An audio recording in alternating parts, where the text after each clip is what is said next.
that's research funding. This is very important because research itself has shown that research funding has shaped public science. It determines the type, the focus of science, and also the quality, the magnitude, the scaling of the research output that we have. So today we're going to be enjoying two different talks from great speakers that you'll be hearing today. I'll just bring on stage the very first one to make sure that time is maximized. So I'm going to be bringing on stage now a wonderful speaker, Professor Dr. Richard Degrees. He is a professor of astrophysics at the School of Mathematical and Physical Sciences at Macquarie University, Sydney, Australia. Professor Richard is an internationally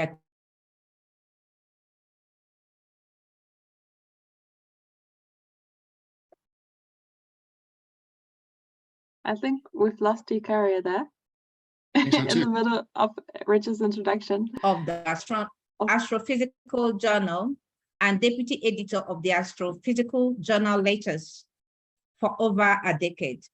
He is currently an associate editor of the Journal of Astronomical History and Heritage, and was the founding director of the East Asian Office of Astronomy for Development between 2012 and 2016. This is an institution under the auspices of the International Astronomical Union. It may also interest you to know that Professor Richard also served as an Associate Dean International of Faculty of Science and Engineering at Macquarie University between 2018 and 2021. Great people, welcome on board, Professor Dr. Richard Degrees. Thank you very much, Eucharia. I will share my screen, and meanwhile, I wish everyone a good morning, good afternoon, or good night, depending on where you are, of course. As Eucharia said, I am based in Sydney, Australia, where the time is 10 p.m. at this point, so still a good time to talk to you about everything related to grant proposal writing. I should mention that I developed this particular webinar about a year ago on the invitation of AuthorAID, and it was meant to run for an hour. Today I have 15 minutes, so obviously I've had to cut out quite a lot of materials, and so there will be questions. Feel free to ask questions afterwards in the Q&A, and I'll do my best to respond to your questions. So we're talking about writing grant proposals, which is a key thing in the careers of pretty much every single scientist out there, no matter where they are based, what kind of institution. In order to introduce the topic, I would like to point you at an article that appeared in Nature Careers not too long ago, earlier this year, in July of this year, which the URL, the website address is at the bottom. Obviously, this presentation is recorded, so after the presentation, you'll get the links, or you'll get the link to the presentation, so you can note it down if you need to. That particular presentation asked 7 questions, or raised 7 questions you should ask before deciding whether or not to pursue a new grant. And here are the 7 questions. And in essence, what these questions try to do is frame your grant application or your proposal in the context of your career. In other words, does the opportunity match your aspirations? Does it match your time? Does it really get you the money that you need? Or might it be better to apply for something else? So these are the 7 questions that everyone should ask prior to starting a proposal, writing a proposal. So are you eligible?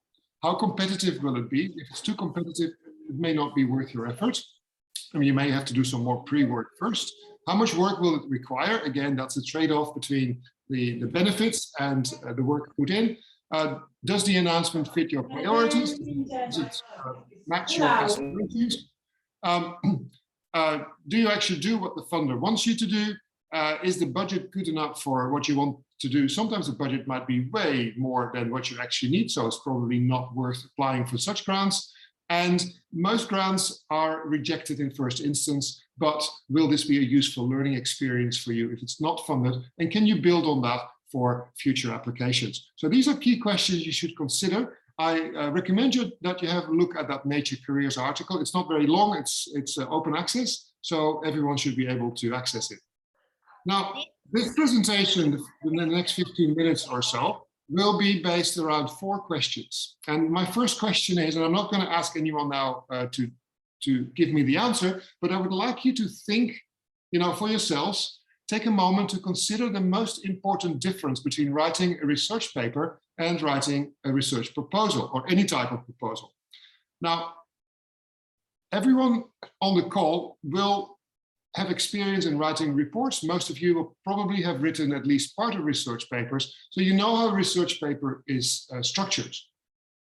Writing a proposal is quite different. And in order to introduce that difference, let me play a brief video, and then we'll talk about some of the details afterwards.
Right, so that in essence told you the main difference between research papers and proposals. You will know if you've written a research paper, the structure is often what we call the IMRAT structure, the introduction followed by methods, results and discussion, and then finally your punchline goes into the conclusion section. In a research proposal, you start with the big picture and the punchline. So that is in essence the first thing rather than the last thing that you write in your research proposal. First the why, the big picture, followed by the main aims of your project in the second or third paragraphs. Then the what, that's the background. So that's what you would call the introduction in a research paper.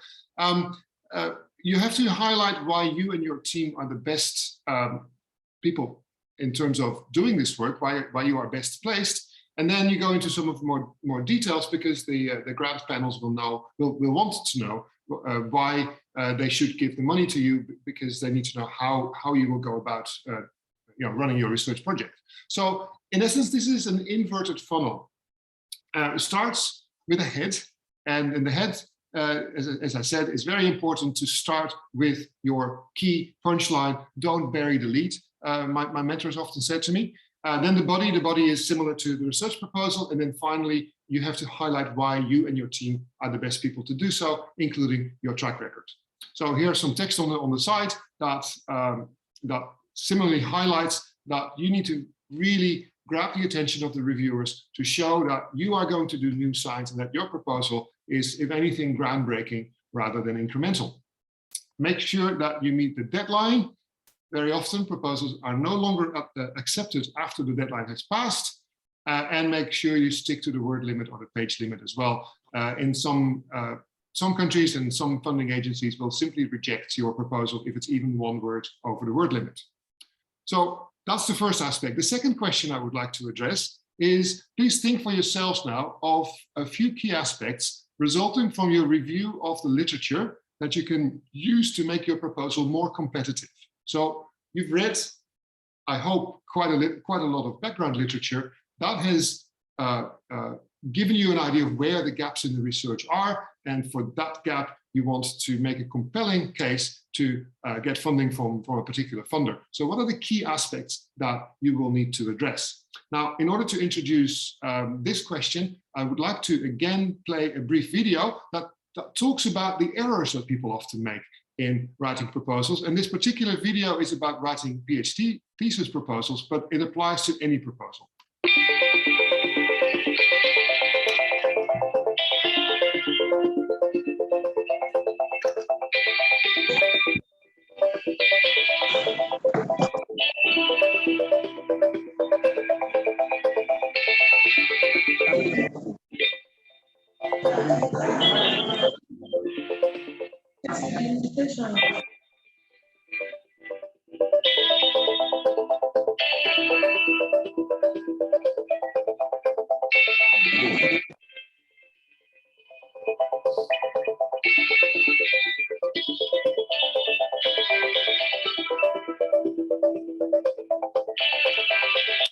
Right, so in essence, those were the things you shouldn't do. But what you should do is you should demonstrate that you understand the context of the research. So you've done the background reading, now place your own research into the context of what's been done in the field and where it's being undertaken. You should also demonstrate that you are able to identify what is known or not known about the research subject. That's the gap in your research. That requires reading. There is no shortcut to that. You should also demonstrate that you can identify key definitions and variables already established. And in essence, you need to address the limitations, not only in previous studies, but also in your own study, because every single project will have its limitations. And if you gloss over them, or if you say we don't have any limitations, that actually devalues your proposal. Everyone's proposal has limitations, so be open about them and be upfront. Yeah, so justify your research question. Now, very important, focus on, in terms of the context, focus on the most recent 2 to 3 years. But keep in mind that some fields were built from seminal papers that were maybe written 50 years ago. Don't forget to include those seminal papers because they form the basis of the field. And if you don't include them, then your proposal is incomplete, right? Okay, now, we're halfway through, or slightly longer than halfway through my presentation. I'm actually going to make you do a little bit of work, and I invite you to go to this website. So go to www.menti.com, type in the code, or just type in that whole thing, but it's easier to go to menti.com and then type in the code, and give me some aspects that you will need to address for your proposal to be believable and feasible. So when a panel of adjudicators looks at your proposal, what will they be looking for, and what will make them think that your proposal is, at least the science is believable and can be done. So Tabitha, can you share the Menti with us for a moment? Yes, I've also just shared the link in the chat, so you can click directly on the link in the chat and you will get to the Menti. We have 2 questions on Menti, so this is the first one.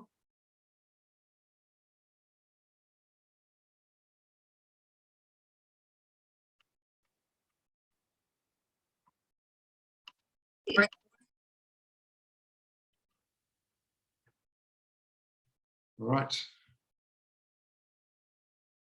I invite everyone to contribute, so we get to see a word cloud and we get to see what you in the audience think are the most important aspects. Yes, there we go.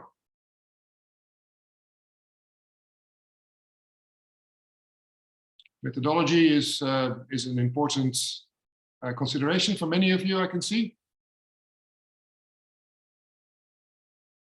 Relevance, yes. Concept and significance I see there. That's one of the things I had in mind. How do you analyze your data? What are the materials you use? Why did you choose these methods? It's interesting to see what people think in this audience. So methodology, relevance, impact, and budget, all aspects that are very important. Thank you so much. Because of the time, we should probably move on to the next question. But Tabitha, if you can unshare, then I can share again. We'll do another question like this in just a moment. Right, so thanks for that. So here is a way of showing what should go in a proposal to make it believable and feasible. It's called the research onion model. You should include, importantly, in the past tense, your expertise. What research did you do? How did you collect the data? How did you analyze the data? Which tools or materials did you use in your research? And why did you choose those methods? And that can be addressed by this research onion model. And again, because of the limited time, I'll move on, but you will have this in the recording. Now, the final question I would like to address, again, go to the same Menti, and I would like you to type in a few keywords that communicate your proposal's impact. That's one of the crucial aspects of writing research proposals. You have to show to your funder that your work will have an impact beyond the proverbial ivory tower of academia. And so that is very important. And I invite you again to type in a few keywords, and we'll have another word cloud on Menti. Let me unshare.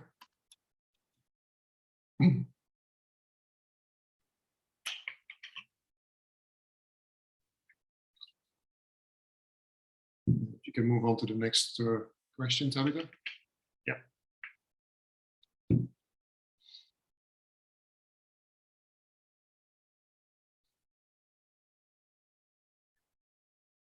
I see a few of the same keywords as before. Really think about how will you convince policymakers, how will you convince evaluation and assessment committees that your work must be funded? What is the impact beyond your niche area in academia? See, global is also an innovation is a good one. Yes, indeed. Stakeholder.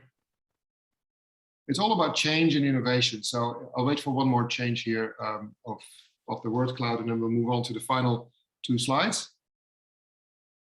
Right. So thank you so much for your contributions, everyone. Again, this will be shared afterwards. And let me share the final 2 slides with you, and we'll move on. Right, so your impact, the keywords associated with your impact should be SMART: specific, measurable, achievable, realistic, and timely. So many of the keywords that you entered on the Menti were actually SMART. They were like that. I'm just grabbing them all together as a collective set of keywords. Finally, in terms of impact, think of the benefits. Who benefits from your work? And really what that means is think audience. Who might benefit from your research, and how might they benefit from your research? And no matter what your field is, it could be benefits in the economy, it could be society, it could be technology. As you heard in the introduction, I'm an astronomer. We don't necessarily have a direct impact on the economy, but a lot of people want to know everything that's out there in the universe. So we have a major impact on society when we go out and talk to people about what we do. Also think about what has been the impact of your earlier work, and consider your impact relative to your fields. Not every field will solve the cure for cancer, for instance. This is the hardest part of writing a research proposal, thinking of the impact. So ask for help or suggestions, ask your supervisors, more senior people or colleagues, even in the AuthorAID community. Don't struggle on your own. We're all in this together. So that's all I wanted to share with you today. Research grants writing is difficult. It's a competition. There are lots of roadblocks, but if you keep going, you'll eventually get there. So thank you very much for your attention, and we'll move on.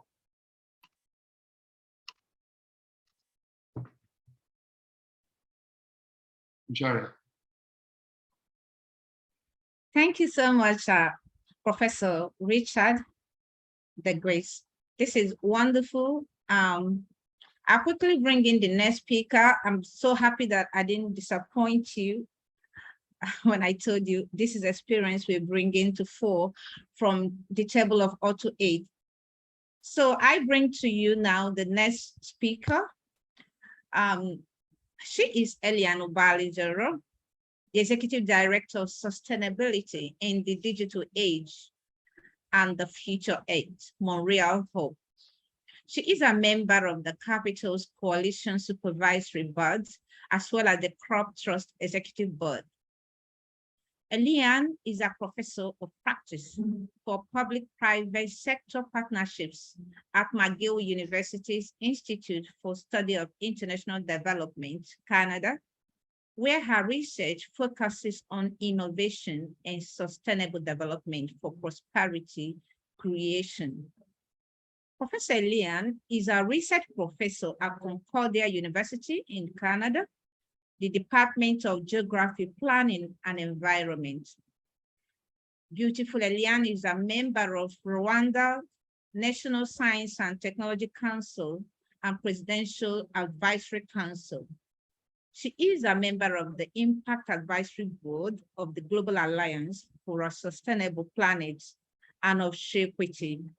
She is a co-editor of the 2021 book, Building Resilient African Food Systems After COVID-19. Ladies and gentlemen, Eliane is also on the board of the Science for Africa Foundation Genome, Canada. Let's enjoy her presentation. Hello, everyone. So I'm going to be sharing my personal experience in terms of identifying research funding. So I've been in the research space now for over 23 years. And my first grant that I worked on, I got very lucky. We got $8.5 million. And so what I've experienced is what's important is follow the funders that you're interested in, follow the foundations you're interested in, look at governments around the world that are doing funding research that is of interest to you, and follow all of the agencies that they are working on that can fit the type of work that you're doing. So identifying research funding is really investigative work. And it's something you constantly do. So for example, one of the things I do is I get all the newsletters from the International Development Research Center in Canada. I also get all the updates from the Bill and Melinda Gates Foundations, from the Rockefeller Foundation. And I'm also very active on LinkedIn and on Twitter, where often friends share opportunities for new funding. And also always look out in your network for people you're interested in. Let them know what kind of research you'd like to do, so that when opportunities do show up, that they're also able to share with you. So it's really identifying funding research is something, it's like finding a needle in a haystack. Sometimes if you're already receiving newsletters from funders that you like and you appreciate, and the work that you're doing aligns with what they're doing, then those updates come to you automatically. But we're also in an era where a lot of new funding is coming out from new philanthropists that are growing out of the technology industry, for example. So right now, we know that there are 13 companies in the world that have greater revenues annually than 85 countries. And so these are all technology companies. So a lot of the leaders of these technology companies have new philanthropic funds. So look at the companies you're interested in and see what are opportunities they have out there, whether it's Google, whether it's Microsoft, whether it's Alibaba.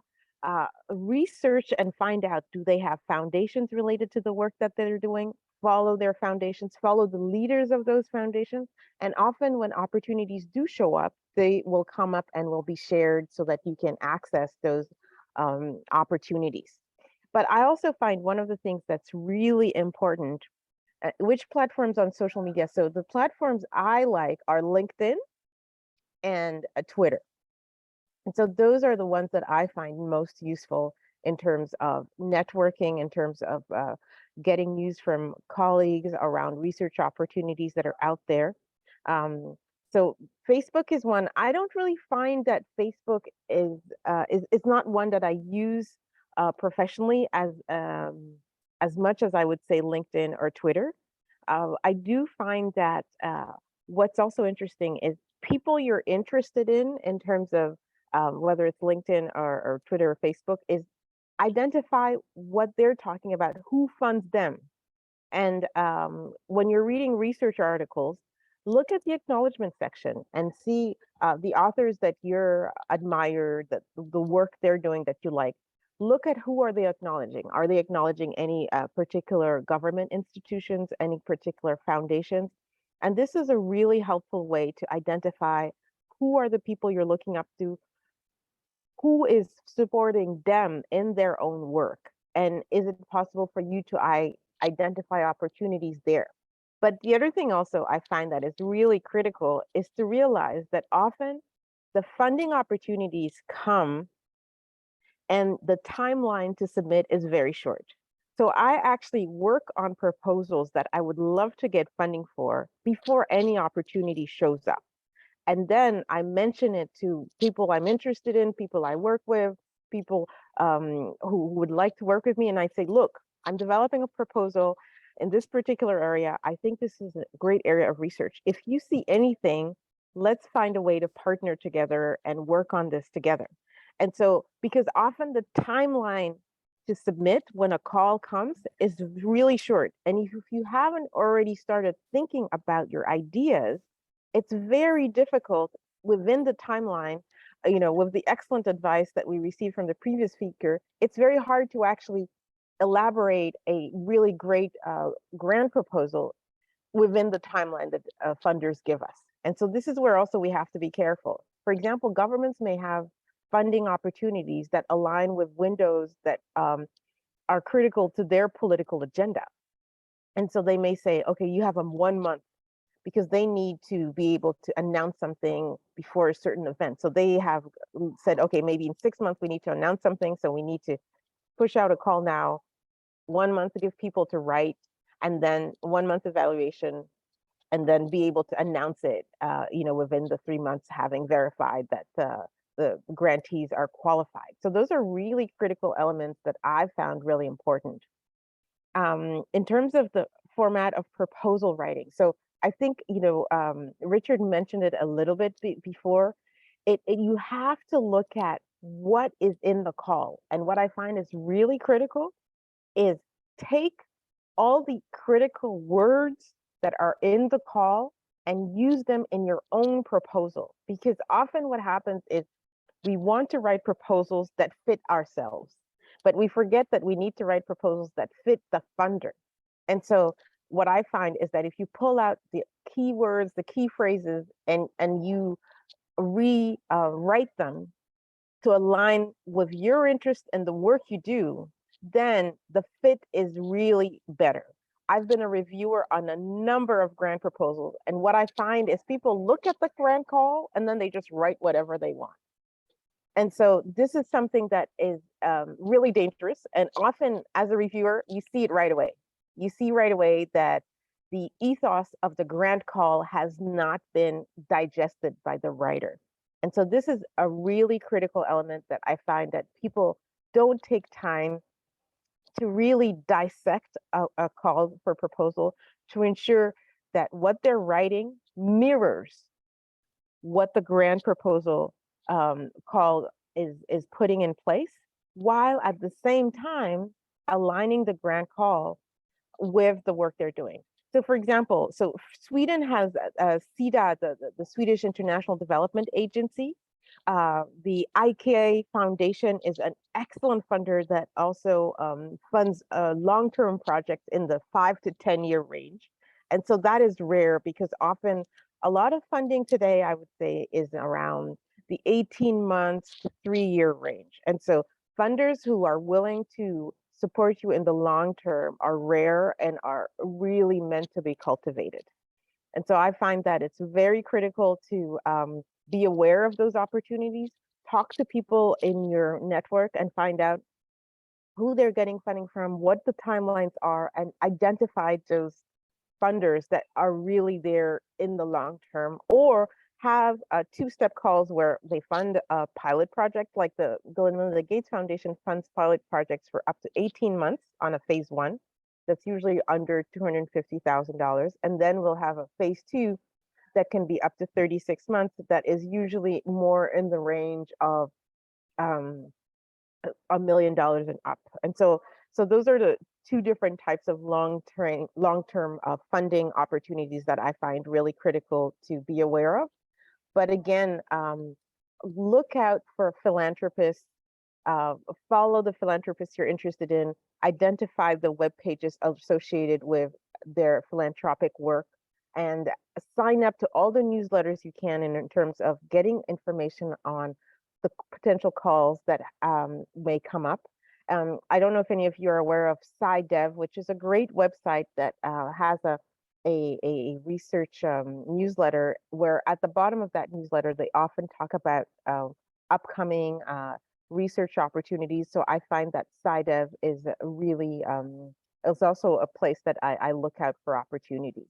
And so just want to leave some time for questions, but I just wanted to give you an idea of what are the resources that I use in terms of identifying research opportunities. Thank you.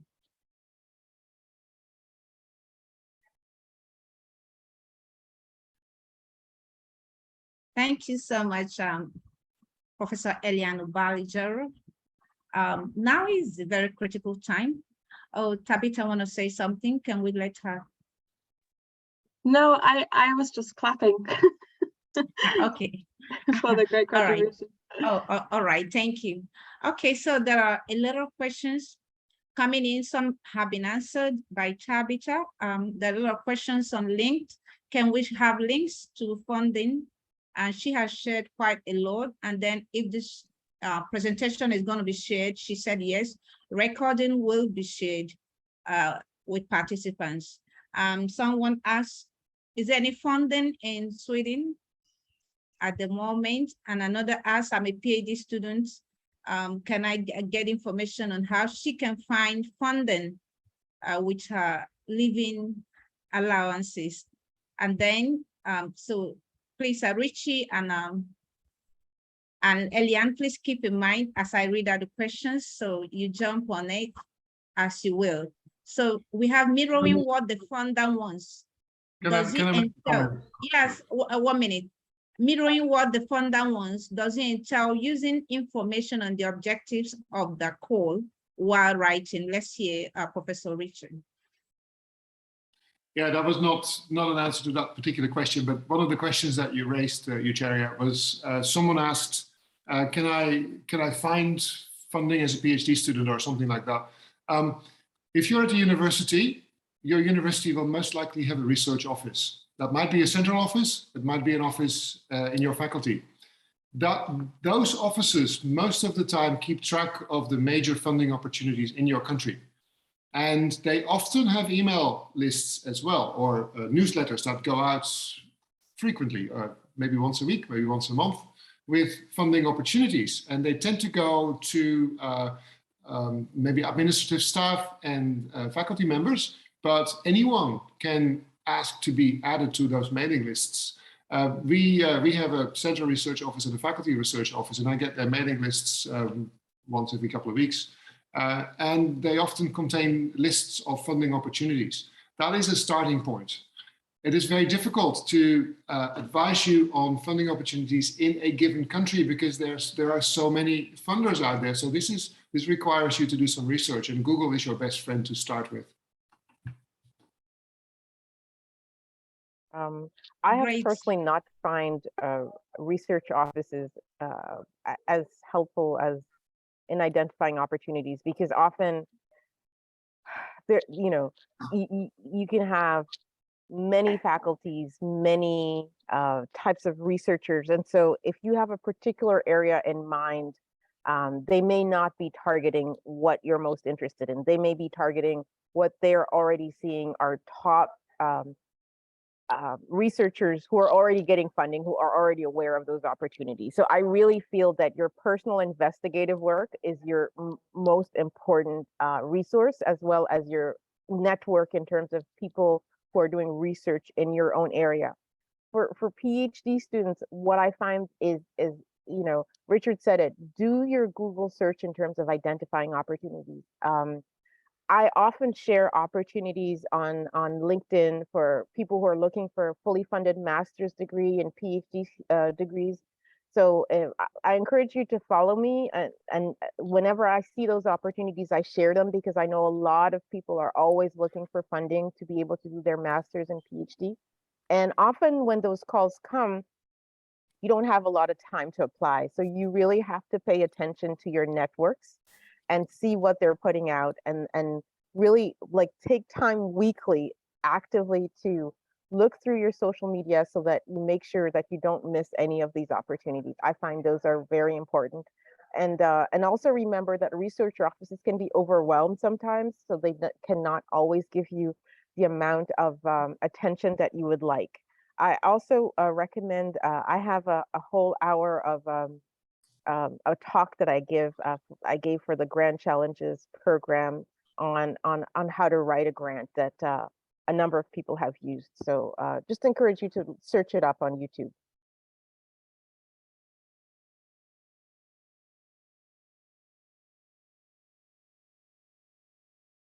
All right, thank you, Professor Lian. She's handled a lot of other questions that were coming. Thanks, Professor Richard. We have a question here. Do we need a budget to be included in the funding proposal? And if yes, which of course is, what are the key elements of the budgeting? Who want to jump on it? Follow the guidelines. Follow the guidelines strictly. Make sure you're writing your budget in the currency that the funder asks for, and make sure that if there's a space for narrative for the budget, that you clearly articulate how you're going to be spending the money, and that your budget aligns with your activities and your results-based framework in terms of the outcome you want to achieve. So be very rigorous around your budget, and also make sure when you're reading the proposal, that's the first thing I do, is how much money is this proposal allowing me to get, to also identify how much energy I can put in, how many partners I can still put in while all of us find a win-win opportunity in working collectively together. So budget is a very critical element. I agree with those comments. Also, depending on the funder, sometimes you have to specify budget items to the dollar or to whatever the currency is, right? Sometimes it's within like $50 or $100. So be very precise in checking what needs to go in there, and be very, very, make sure you justify every single budget line if you can. Thank you so much, Richie. Yeah, absolutely. We need to follow the guidelines given in budgeting and make it very realistic. It's very important. We have a question here. That's Taiwo. She says she thanks the presenters for interesting and well-delivered piece. She's in search of postdoc fellowship and usually guest hosts who would not have funding. How can she get over this? Yeah, so there are two types of postdoctoral fellowships. The fellowships that are linked to research projects that the PI has obtained funding for, and independent fellowships. And the latter are more competitive, clearly. And they are often if you win an independent fellowship, you can take it anywhere within the country where the money is awarded. That depends on the country. Yeah. Thank you, Professor Richie. Let's listen to Dr. Oladipo. Unmute your microphone, please, and ask your question. Thank you very much. Please, I have a question here for the Professor Richard. What are the key necessary content that differentiates a proposal, grant proposal writing and research paper writing? Yes, I didn't have much time in my presentation to talk about that, but I assume that you've written research papers. You start with an introduction, you start with the background, you go on and on and on for a while, then your methods, results, and eventually you get to the point of your paper. In a research proposal, you start with the point of the proposal. So why do you want to do this? What is the big picture? What is the groundbreaking aspect of my research, and why should it be funded? That's how you start. So it's a different structure. If you talk about the research paper as a funnel, going from the bigger background picture to narrower and narrower components, the proposal should be the other way around. You start with the big thing, the pitch of your proposal, and then you actually widen it a little bit to provide more background. So it's a different structure, and you have to make it exciting. You have to make clear that what you plan to do is actually going to make a massive difference and not just an incremental difference. Thank you very much, Professor Richie. He has said to follow the punchline, start your proposal with the punchline. It's a persuasive argument, so you need to win it with the punchline. Thank you, Professor Richie. Okay, let's listen to Fortune Effiong. Okay, thank you very much for the very educative webinar. So the first question, I dropped it already in the chat box, if you should allocate funds for contingencies, or sometimes people call it miscellaneous. I don't know if there is any difference. Then the second question is, there are some calls that they will allocate section on methods or methodology, and then they'll allocate a section in background. That's for a funding opportunity. So I want to confirm if the content of your background in the funding opportunity can be the same thing for your research paper, and the content of your methods or methodology section can be the same thing for your research paper. So let's say you're applying to carry out a research, and should you use the same content you would use in your research methodology for your funding, assuming the funding call actually put a section for methodology and background? I think, let me start with answering the second question. In broad lines, you can use the same methodology and background, but in practice, you tend to have a very small space in which you have to make your argument, right? You don't have pages and pages and pages. You have proposals tend to be limited in space. Even the biggest proposals tend to have only about 10 pages of space for the actual scientific content that you need to get across. So your method section will necessarily be relatively constrained in length, and you may not be able to put everything in that you want to put in there, but you want to put in a compelling argument. So while the spirit of your method section will be similar to that in the research paper, you have to write it in a more compelling manner. That's, I think, the key issue. The same for the background. You have to really highlight what you're going to do, given the background and given the limitations of the field. What are you going to contribute in your proposal? And that's less so the case in the research paper. I forgot the first question, but perhaps Ilian would like to address that question. Thank you. Elian, would you like to jump on it? So the sound was really low, so I missed. Can the first question be repeated, please? Yes, Okay. Sorry, I was saying if in your budget, you should keep a budget line for reasonable contingency, or sometimes called miscellaneous. Well, usually I don't, when you have that, it's usually about 5% maximum, usually in a research budget.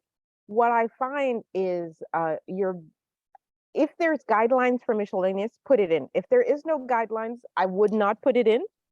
But what I do recommend is often if you do get the research funds, you can write to when the research funding has arrived, you can say, look, we had initially planned to do this, but because of these circumstances, we'd like to do this instead. And so at that point, you can have discussions with funders around modifying the funds when you receive them. But remember, when you're applying, you're competing against all sorts of other people who know exactly what they want, who know exactly how they're going to be allocating their budget, down to the cent. So that's a competition. So you need a really tight budget. But contingency plans are something when you establish trust, when you're starting to work with a funder, and the money's already in your account, then they want you to win. And so at that point, I recommend being very transparent and discussing how much you can change. I think sometimes in certain opportunities I've seen, they've said, you can have a 20% change in budget allocation when you receive the money with justification. So those are the parameters I would work with, but I would be very careful to put it in the grant proposal, because of the competitivity around the submission process. If I can add something to that, because that is absolutely true, I would like to add as well that very often you apply for a certain sum of money in the expectation that it will be cut by the panel, because they don't have enough funding to fund every good proposal, so that many panels tend to cut your budget to maybe 70% or so of what you have requested. So putting in miscellaneous or contingency is not always a good idea, but if you want to kind of create a buffer, you can try to beef up your individual line items by just a little bit, just to within a reasonable range, just to keep it realistic. Yeah, that's quite helpful, Professor Ritchie and Professor Elian. Let's listen to Chidera Owo. We're gradually wrapping up. Chidera, please turn on your microphone. Hello, can you hear me? Sure, go ahead. Okay, thank you. Like Ellen said, the funding process is a huge competition. And I would like to ask, what about a case scenario where you don't have an existing track record in a particular research area? For example, you're moving from something like genomics to translational medicine, and you don't really have, the existing track record. Is it advised that you go in with somebody that already has experience in that particular area, just to bolster your opportunity of getting the grant? So here's the thing, there's going to be a percentage allocated to the strength of the CVs, but there's going to be a much greater percentage allocated to the strength of the proposal itself. So be very careful. I do not recommend partnering with someone just because of their CV, because if you're going to have conflicts of personalities or don't work together, it will become a nightmare. And they may end up publishing without you because they're the more powerful researcher. What I would recommend is if you're changing research fields, the new research field you're going into, research it so well that your proposal clearly shows how you're going to be using your skills from your previous experience to explore new avenues in the new area you're going in. So work on your strengths. If you can identify partners that are strong, go for it. But just remember, you have to make sure these are going to be partners that are going to be contributing as much as you are, and that aren't coming in for a free ride because they're just bringing in a CV, because that's never going to be enough. And if you're going to compare different proposals, I don't put as much weight on the CVs when I'm a reviewer, but I do put a lot of weight on, have you articulated your proposal well? Does your budget make sense? And how aligned is what you're writing with the research call? All right, I see Professor Richie agrees with this. Okay, let's hear from Zuta. Turn on your microphone, please. Good evening, everyone. Thank you for giving me the opportunity. Please, I hope you can hear me. Yeah. Yes, please go ahead. Okay, thank you so We're much. pressed with time. Please, I want to find out if the headings and those subheadings that have been used in the research proposal, do you use the same subheadings and those headings in the grant proposal? Thank you. Follow the instructions from the funder, I would say. Very often, funders will provide a template that you can fill in, and they will also very often specify precisely what the subjects are of the various sections that you need to complete. Okay, thank you so much, Professor Richie. We have few more questions. Some persons are worried about social sciences, there are fewer opportunities, funding opportunities for the social sciences.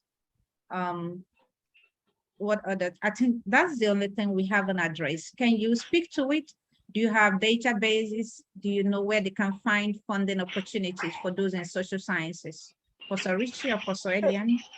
I really recommend, anytime someone says there are no opportunities, it's because they're not doing the right research. They're not using the right research keys in terms of their Google searches. So for example, in Canada, there's a whole institution called SSHRC, which is a social science research funding body, that all they do is fund social research. So are you actually doing Google searches on social science research?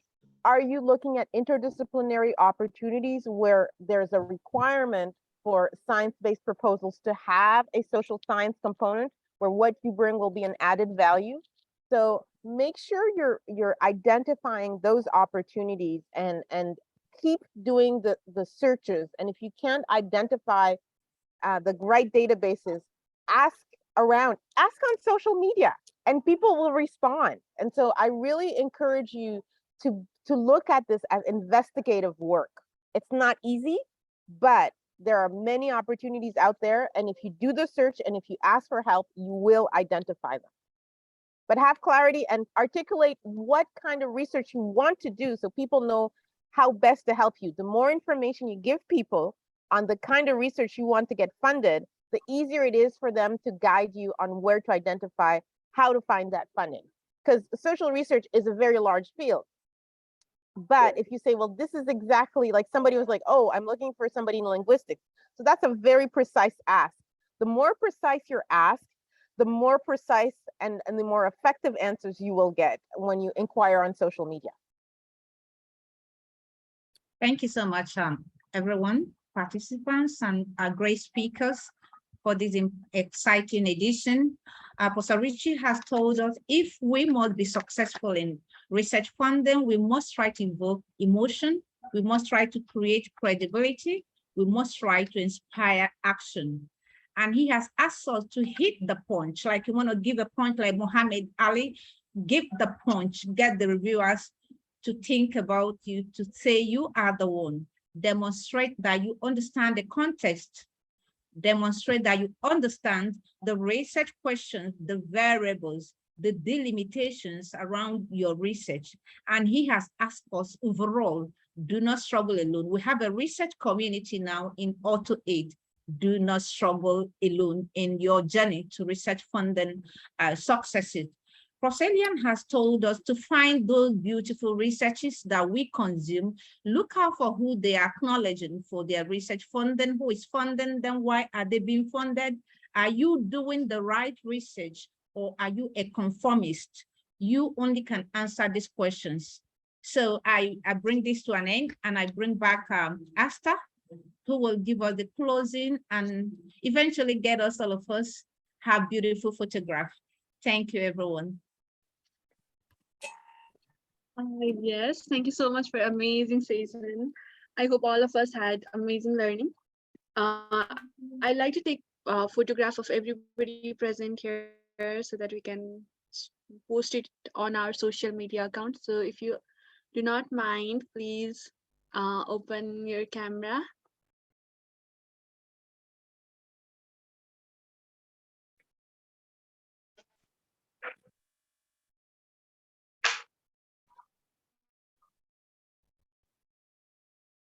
We will wait for everybody to open their camera. Meanwhile, you can also join our authors Google group where we have a lot of discussion to continue today's discussion and discuss on another topic.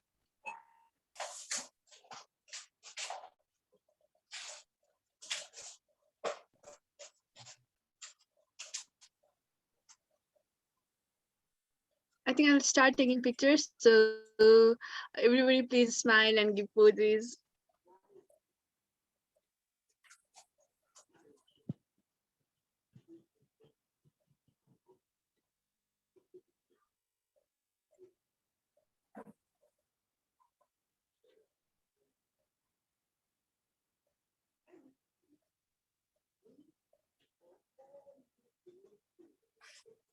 Okay.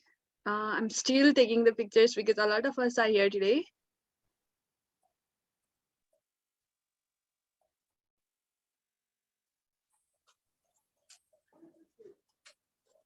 Okay, thank you so much, everyone.